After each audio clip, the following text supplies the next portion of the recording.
कुर्बानी का जानवर कहते हैं कि बिल्कुल बेऐब होना चाहिए, पता है ना जी आप। अक्सर ईद के दिनों में ना मौलवियों के फोन बजते रहते, क्यों? अजी हजरत बकरा ले रहे हैं, इसका कान कटा हुआ है। अजी हजरत बकरा खरीद रहे हैं, इसकी सींग थोड़ा सा टूटा हुआ है। तो इधर से मौलाना बोलेंगे कि नहीं भाई, बिल्कुल बेऐब जानवर चाहिए, ऐब नहीं होना चाहिए।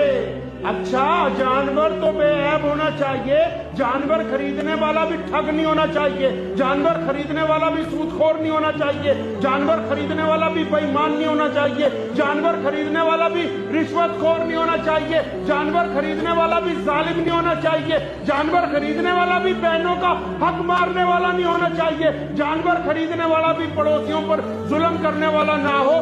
जिसमें खुद 500 ऐब हो, फिर वो बेऐब जानवर ढूंढता है। पहले जब तक अपने ऐब दूर नहीं करता, तब तक रब को ऐसी कुर्बानी मंजूर नहीं।